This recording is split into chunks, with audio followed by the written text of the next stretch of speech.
reach for the skies. Hi everyone, and welcome again to Western Week.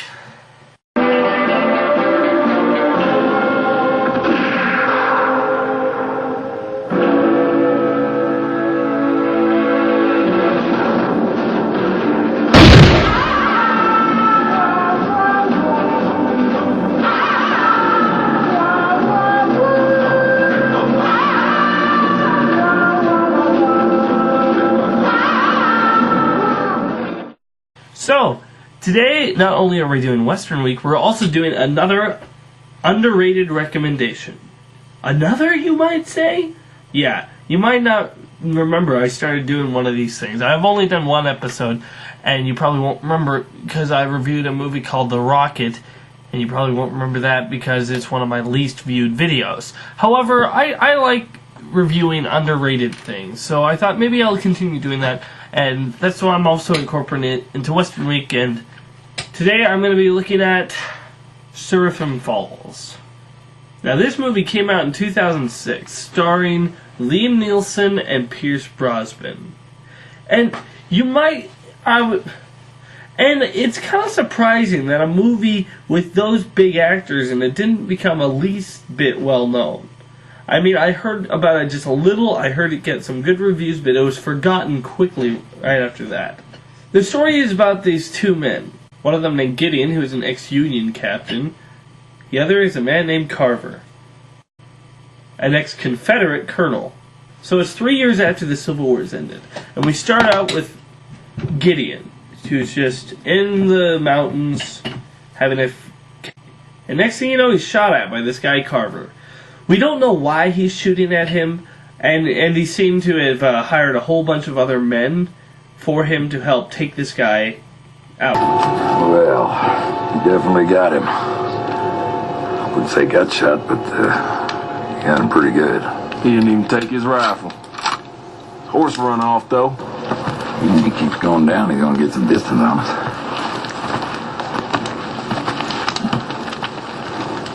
He ain't going nowhere. Let him bleed. We don't know why. All we know is that he's hired these guys to help him kill this other guy, and that's all we know. That's all we know starting out. And throughout the movie, it's hinted at that some big thing happened back in around the time of the Civil War, and the only hint we are given is the name Seraphim Falls.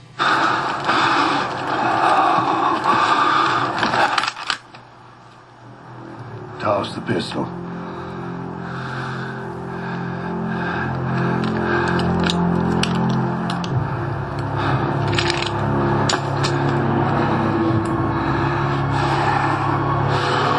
What do you want? I'd have thought that it was obvious, seeing as how I've been shooting at you. Keep them hands out. Turn around.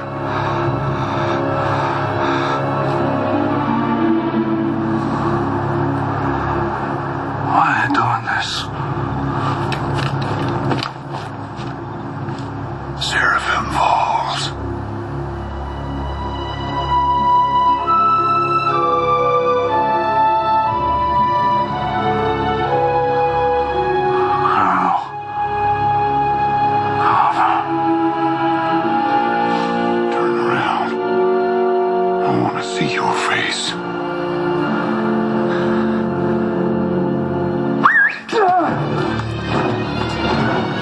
That's it. So we know it happened. That is all we know is the name of the place.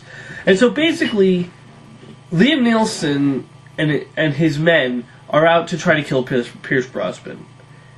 And Pirce Brosnan is just trying to stay alive and through all these encounters. I love the way these two actors play it.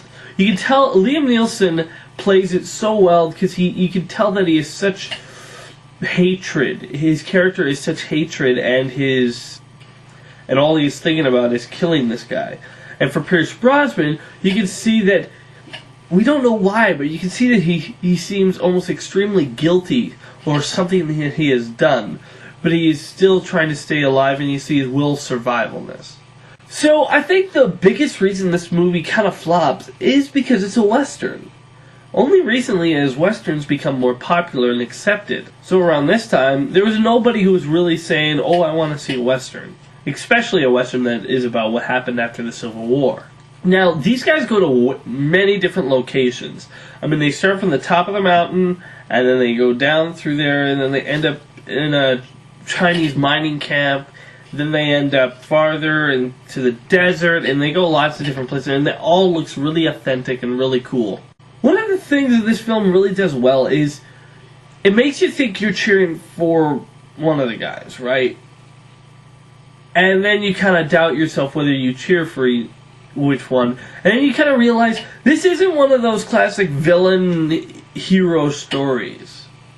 This is one of those stories where it's just about two men and something tragic that happened between them that destroyed both their lives. I love the way Liam Neeson, I really like him in this movie because the way he speaks, you kind of find him menacing, but you also like his character. Hey! I am paying you to play with women folk.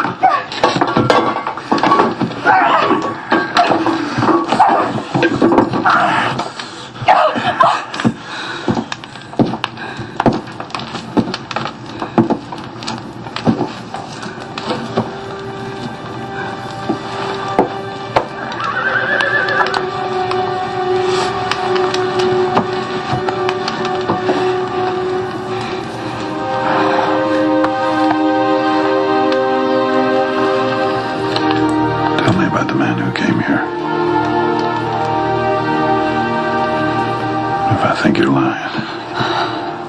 I'll kill your brother and hand you over to Mr. Hayes.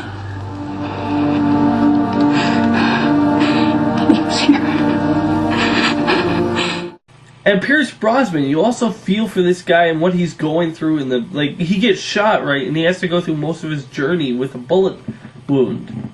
Well, he gets it healed up and everything, but he has to go through a lot of stuff in order to not die. Let's just go on back up to your kin. Mister, I never shot nobody in the back before. So it's best you just turn around and you get what's coming to you.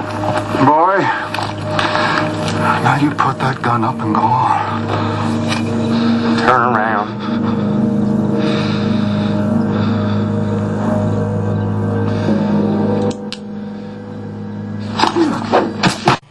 There is some gunfights in it. It's not the classic normal Western where it ends up as a big showdown. However, the ending of this film is very unique. However, also the ending of the film is a little weird. I don't want to give too much away because if I'm going to recommend something underrated to you, that means I kind of want you to see it. So if I give away the ending, I just don't want to do that. But it gets a little weird. There's this Indian guy and this woman selling tonics and, heal-all remedies and stuff that just kind of appear out of nowhere.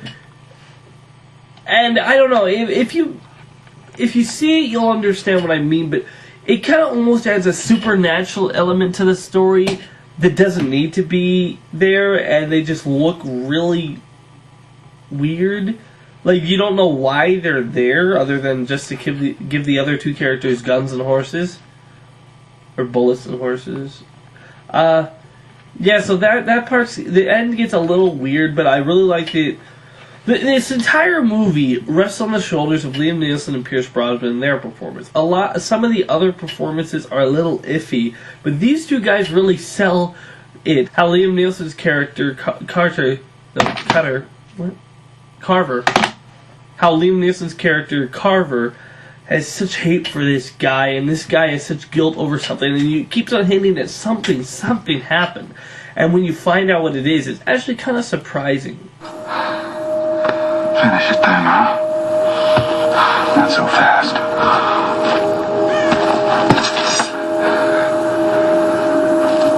I've been hunting you for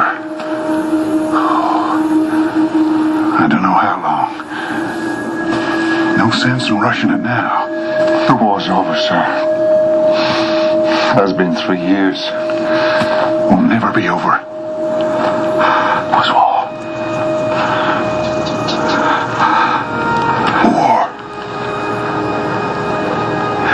War. War's men fighting, you son of a... That weren't war what you did. That was orders. Orders you gave, Captain. And it ties up the story pretty well. There's nothing much else really to talk about. I think that Seraphim Falls is a well-put-together Western. It's really nitty and gritty and very realistic. Not the stylized Western that we get in some Westerns, but it's very realistic, and the way they feel... the way you feel for these two characters is really, really interesting, and it's definitely a different take than what you normally get from a Western. So, if you see this movie, you might want to rent it, or maybe pick it up, because you see, I bought this in a grocery store for like $6. It was very cheap, because I guess they overstocked on it and nobody was buying them. So, if you see this, I think it'd be great for you to pick up. So I have to give Seraphim Falls 7 out of 10. So thanks for watching, guys. Remember, I'm LazyDude99, and if I don't like it, it's not worth it. So stick around and watch more of my videos for Western Week. And after, if you feel like it. See you around. Be sure to check out more of my other videos on my channel. And wait for